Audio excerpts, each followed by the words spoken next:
Now for the good news. The good news is, if you are a shomer Torah v'mitzvot that has real bitachon in HaKadosh Baruch Hu, none of what I just said for the last hour matters. Why? If you notice Am Yisrael's history, the only time we got big salvation, we got Yeshuat Hashem, is when it didn't make sense. Let's start from the beginning. Avraham Avinu, the father of Judaism. When did he get his salvation? When it made no sense, not physically, not rationally, not anything, not spirit, nothing. Why? He's the only Jew in the world. He's the only guy in the world who believes in Hashem. And he said, listen, for that, we're going to throw you in the fire. There was no promise from God for him, for anything to be saved. God didn't speak to him yet. When did he get the salvation? When the whole world says you're wrong, and he says, I'm going with Hashem anyway. Fast forward. Am Yisrael in Egypt. We're there for 210 years. 210 years we're suffering. For much of that time as slaves, we're being beaten, we're being slaughtered, being murdered. They're taking our kids and putting them instead of cinder blocks in the pyramids. Women are carrying the baby for 9 months just to kill it a second later. Hashem yishmor v'yatzil. Now you would think, if you're in Egypt right now, someone says, no, the Mashiach's going to come. The Mashiach's going to come. If the Mashiach was going to come, if we're in Egypt, that's what we're going to say. If the Mashiach was going to come, he would have come when? He would have come when Yaakov Avinu was here. 200 years ago, Yaakov Avinu and all 12 tribes, Tzadikim Kedoshei Elyon. These are the most righteous people that ever lived. Mashiach would have come when Yaakov Avinu was here and the 12 tribes were here. That's when Mashiach should have come. Now he's going to come. We're already at the 49th level of Tum'ah. Idol worshippers, all types of sins, Hashem Yishmo. How is he going to come now? Mashiach is going to come now after we're already slaves for 200 years. We've become idol worshippers. If he would have come, he would have come at the time of Yaakov. Not now. When did Mashiach come? After 210 years. Well, it didn't make any sense. It did not make any sense for Mashiach to come, for Moshe Rabbeinu to come and take them out of Egypt when they're in the 49th level of Tumah, the worst level Am Yisrael ever was until today. It didn't make any sense. He said, he should have come before. All the tzaddikim were there. Fast forward. Purim. It doesn't make any sense that we got salvation. When did we get salvation? We all made a sin. We all went and hung out with Achashverosh. The rabbis were doing business there. The people were doing business. No one cared that the Bet HaMikdash was being desecrated and made fun of. They were celebrating for 6 months, what? That the Bet HaMikdash wasn't built. And we're going to the party. It didn't make any sense to go to get salvation at that time. But not only did we get salvation, in one day, in a matter of seconds, we were supposed to get murdered in one day all over the world. That's what Haman's decree was, worse than Hitler's. Hitler was killing us one day at a time. Haman was going to kill everyone in one day. Everyone, they had control over the entire world, 127 countries, and everyone got the commandment, on such and such day, at such and such time, kill every single Jew in front of you. No mercy. Law. Meaning you can't not do it. I feel bad. And just to motivate them, by the way, whoever you kill, take his money. They start looking at Jews like their lunch money. There used to be a cartoon, I remember when I was a kid in Israel, I saw 1,000 times. It was Bugs Bunny. And it was one cartoon where these two guys were like stuck on an island. They were looking at each other. One was a hot dog and the other guy was a hamburger. And then they looked at Bugs Bunny and they saw him as the next lunch. Everybody looked at each other as food because that's all they had. That's what the Goyim were looking at us. Why? They said, listen, not only is it a law that if we don't do it, we're going to get killed, but on top of it, we get paid for it. We take all their money. You kill this local banker, you get all of his money. You kill this lawyer, you get all of his money. You kill this construction worker, he worked his whole life, but you get it. Meaning it's not only a mitzvah for them, it's a mitzvah you get a reward in this world for. Meaning, who would have thought that the salvation was going to come at that time? It doesn't make any sense. Not only the salvation came, but in the same time that we were supposed to get killed, all of a sudden, Am Yisrael starts killing all of their enemies. Without rockets, without tanks, without jeeps, without bazooka guns. With what? With kitchen knives and stenders. They took the stender, trach, the guy dies. That's it, finished. Okay, Gemara, we'll finish with the Gemara now. Okay, we'll take a break. Okay, guys, the kollel. Okay, we'll finish learning. Everyone, bring your stender with you. We're going for a class trip. What are we doing? We're going to kill Amalek. Bring your stender. Trach, Amalek dies. Finished. Okay, you have a minyan. You finished 10 yet? Okay, you go back to learning. If you kill 10, you go back to learning. In one day, we start killing all of our enemies with stenders, not even with rockets.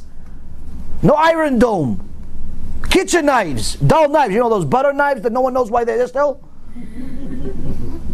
Why do they still make those butter knives? Who uses them, Bichlal? Every set has this butter knife. Who uses it? I get so upset when I see them. Such a waste. It doesn't cut, it doesn't do anything. And who eats that much butter anyway? They need so many butter knives. But that's how we killed the goyim. I guess maybe that's what Hashem is preparing us for. Carry your butter knives. That's going to be your mitzvah in Chot Amalek. Your butter knife is going to be not the Iron Dome, not the bazookas, not coronavirus, nothing. It's going to be the butter knives. Chidush, this is a nevuah, prophecy. Yaron Reuven's prophecy, butter knife is going to be the weapon of the future. Somewhere, it has to be used for something. It was used at the time of Haman, it's going to be used again. It says it's whatever happened in Egypt, really. Not at the time of Haman, but anyway. Well, chidush. Butter knives. Comes with every set. Every house has 5,000 of them. No one knows what to do with them. Now, the salvation came at a time it did not make any sense whatsoever. Didn't make any sense. HaKadosh Baruch Hu works that way. There are certain things that HaKadosh Baruch Hu instilled into nature that are dafka unnatural. Certain things that he did, that he put into nature, that are dafka against nature. Just to show you, he is nature. He is above nature. For many, many years, for as long as any book has any records other than the Torah, people always thought that water is a relatively simple thing. If, the thing shut off by the way, if it goes down a certain degree, it freezes. Freezes, becomes ice. Everyone knows this. You don't even have to go to school. You put water in the freezer, freezes after a certain amount of time, right? Scientists recently discovered they do not know anything about water. Why? Until now, we thought if we freeze it, goes down a certain amount of degrees, it freezes, becomes ice. If we boil it, becomes, smoke, nothing, goes into the air, becomes steam, right? Scientists discovered that water that goes up a certain amount of temperature, very high temperature, fast, freezes, becomes ice. Which completely defies the laws of nature. Completely defies the laws of nature. Meaning, everything we thought we knew, we don't know anything. HaKadosh Baruch Hu does things like this, little tricks like this that he does in his little game that he has this called this world. Show you, there's no nature, it's me. It's HaKadosh Baruch Hu. The Baal Shem Tov, Alav Shalom, tried to instill such understanding in his students. He would go, his Avodat Hashem was very unusual. He would take journeys to different places without preparation. He would say, okay, we're going, everybody has to pack up in 2 seconds and we're leaving without preparation, without food, without sandwiches, without drinks, without nothing. We're going out. How long? Where we going? We don't know, just go. One time he's with a Talmid, he says, okay, we gotta go on a journey, next journey. Pick up, left, They start walking. They're in the woods. They're in a desert. There are all types of places. There's no little huts over there you could buy a bottle of water, mineral water, cool because you have some ice. Nothing. So the Talmid that's with him starts getting thirsty. He says, Rabbi, I'm thirsty. Keep walking, keep walking. Rabbi, I'm thirsty. Keep walking, let's keep going. Got to the point where the guy couldn't talk. He goes, Rabbi, I'm really, really thirsty. I can't even have a conversation. I'm so thirsty, I need to drink something. The Baal Shem Tov looks at him. Let me ask you something. Do you believe that when God created the world in 6 days, stopped on the seventh, this creation, you believe in it? Yes. Now do you believe that HaKadosh Baruch Hu, that Hashem, when He created the world, He took everything into account? Yes, 100%, Rabbi.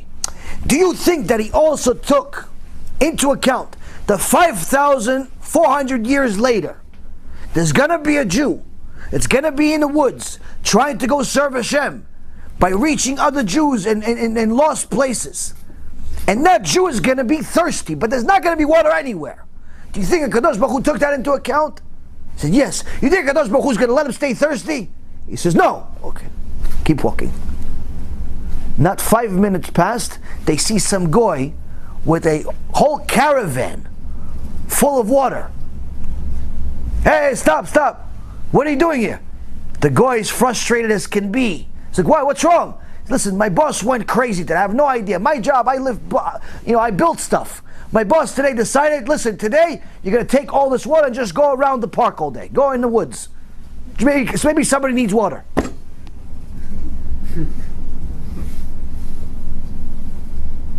Maybe somebody needs water. Go. Got the water. Why? Baal Shem Tov says, look, if you didn't believe it, you stay thirsty. But the minute you said that you believe that HaKadosh Baruch Hu took everything into account, including the fact that you're thirsty 5,000 years after He created the whole world, meaning He took everything, that means you believed in the Achdut of Hashem, you believed in everything of Hashem, and there's nothing else but Him. And a boteach be'Hashem, chesed yosef avenu. Someone who has confidence in Hashem, has bitachon in Hashem, only kindness will surround him. HaKadosh Baruch Hu changed the world just for you. He made some goy go crazy and decide to take his construction worker and make him a water boy in the middle of nowhere. Just for you. He changed just because of that. The Gaon Mivilna says, that verse that David HaMelech says that someone has confidence in Hashem, only kindness will surround him, he says, pay attention to the fact that it says someone that trusts in Hashem. It doesn't say a righteous person that trusts in Hashem. It says anyone that has real bitachon in Hashem, anyone, even if you're not 100% righteous, that's already enough of a reason for Hashem to give you kindness. Now, the Baal Shem Tov, on one of his journeys, they ran out of money, they ran out of food, they ran out of everything, and his Talmid was with them, different one, was getting concerned, but to their miracle as usual would happen.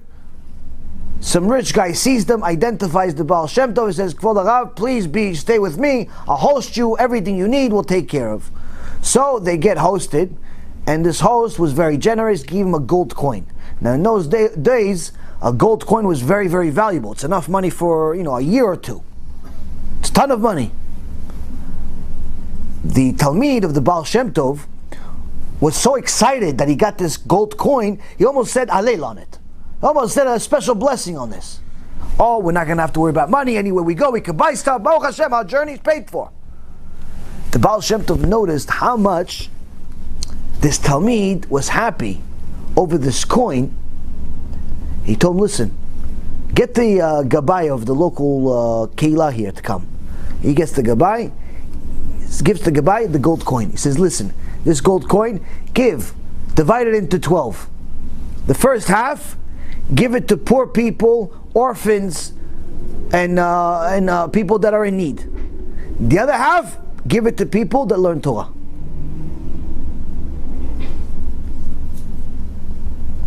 He takes the money, he walks away. There's money for the poor people, there's money for the Talmidei Chachamim. He's happy. Baal Shem Tov's happy. Who's not happy? The Baal Shem Tov's Talmid. He says, Rabbi, why?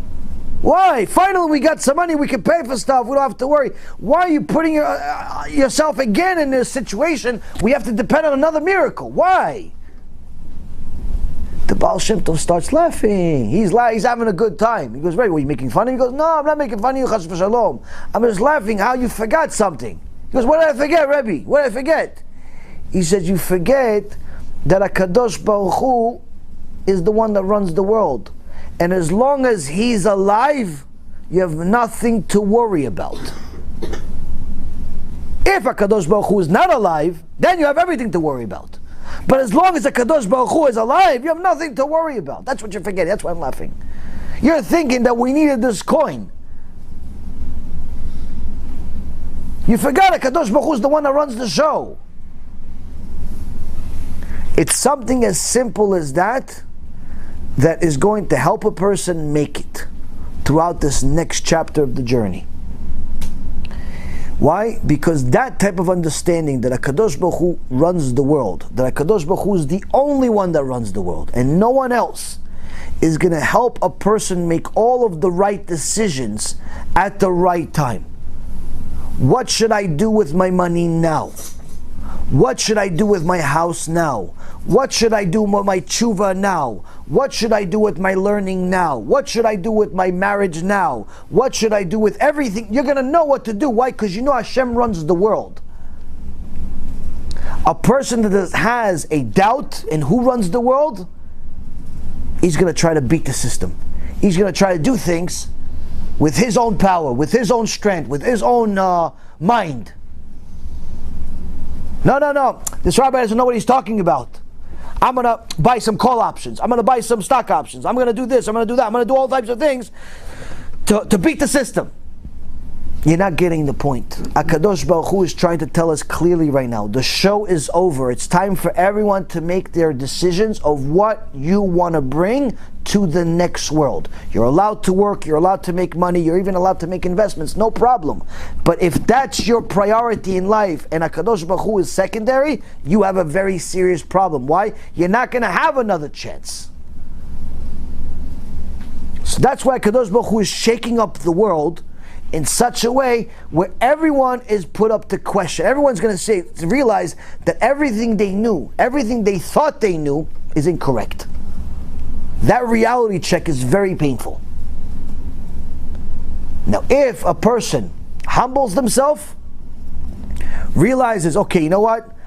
I focused on making money my whole life. I made some money. I'm okay. All right, maybe I should focus on some more mitzvot too. Take some of this money and help some Jews do tshuva with it. Maybe I should take some of this money and actually help the rabbis that are helping people do tshuva. Maybe I should actually, instead of have 3, 4, 5, 6 houses, maybe I should condense a little bit. I don't really need all these houses. Oh, you don't have any money? No problem. You have time. You have 24 hours in a day also. You don't have a different schedule. You also have 24 hours like everybody else. Maybe I should spend some more time learning Torah. Instead of learning about the who's winning in sports and who's going to be the next president, maybe I should spend some more time learning Torah. Maybe I should help do things in the community to help people. The point is that a person is going to be put to the test right now because HaKadosh Baruch Hu is going to bring everyone down to the same level. What you do on the way down is going to determine how you're going to look once the dust settles. Whether you're going to rebound and be at a much better level than everybody else or not. In the investment world, at times like this, cash is king. And the reason why is because eventually the dust is going to settle. It may take 6 months, it may take 2 years, it may take whatever. But eventually it's going to get to the point where everyone is going to vomit from the amount of losses that they have. People are going to commit suicide, people are going to get fired, all types of mayhem is going to happen eventually. Now, at that moment, when everyone is vomiting, at that moment when people are pretty much jumping out off of roofs because they lost their life savings, at that moment when people are so hysterical that they think the world is over, that's when it's time to invest. That's when you wish you had all the cash in the world, because everything is too low. Even more so when it comes to mitzvot. Right now, the world is too low when it comes to mitzvot. There's not that many people that are focused on Torah. People are focused on money. People are focused on business. People are focused on all types of physical desires. Right now is the time to invest into mitzvot. Right now is the time to learn more Torah. Right now is the time to do more kiruv. Right now is the time to get better with your, as far as your midot. Right now, why? Because right now it's at a low. It's never been this low. Even at the time of Mount Sinai, we were at the 49th level of Tumah. The Or Chaim HaKadosh says that before Mashiach comes, we're going to be at level 50. Gay parades every other day, open stealing, open abortions, open season on against Hashem. Everything is against Hashem all day. All day people make fun of Hashem. Right now it's at a low, Rabotai. Right now is the opportunity to do mitzvot. Right now is the opportunity to invest into Olam Haba. Mark my words, the people that invest now are the ones that are going to be the winners in the end. Just like the ones that bought at the low of 2008, just like the ones that bought at the low of 2001, and so on and so forth. When you invest into mitzvah when no one else is doing it, it counts a whole lot more, because you're buying it at a low. You're buying it when nobody else wants to buy it. This, Rabotai Kareem, is my advice to everyone. I don't know whether you should buy or sell stocks. That's not my business. My business is to tell you what I have from the Torah and a little bit of experience that I have in the markets. You do whatever you want. At least you know. Now you have information to make an educated decision. That decision you have to make. I can't make it for you. But the key is to at least go into it with your head screwed on right and understand that the show is over. You want to play the game of chicken and continue thinking the thing is going to rebound and everything is going to be okay? No problem. You'll see what happens at the end. You'll see what happens at the end. Why? It's not cursing. It's not wishing you back. I wish I'm wrong. It's just a reality. It's a reality that the situation is horrible. Hashem cannot let this world continue deteriorating that much more. You have anti-Semitics running for office in Israel. Nazis running for office in Israel. It doesn't get much worse than that. You got Jewish organizations funding Christian organizations. Religious schools have missionaries working there. I mean, it doesn't get much worse than this. Rabbis writing papers for the acceptance of something Hashem calls an abomination, homosexuality. Or rabbis say that there's no punishment anymore. All types of things that are mamash the opposite of Hashem. You realize right now we're at a low. Right now is the opportunity to collect neshamot. Do kiruv every way you can. You have money, use your money. You have time, use your time. You have skill, use your skill. Use and take this opportunity to invest while it's still low. Whoever does it is going to be the biggest winner in the world. Whoever doesn't is simply going to regret it. Be'ezrat Hashem, more and more people choose the right thing to do, because that's what the Gemara says to us. Rabbi Eliezer ben Hokenos says to us, what is it going to be that's going to save us from the Chavle Mashiach, from the birth pangs of Mashiach? It says Torah and Gemilut Chasadim. Torah and overwhelming kindness. What is the highest level of kindness? Bringing someone back to Hashem. That's the highest level of kindness that a person can do for anyone else. Because even if you give him money, you could only give him kindness in this world. But if you give him Hashem, you give her Hashem, you're giving him the next world too. Baruch Adonai Leolam. Amen ve'amen.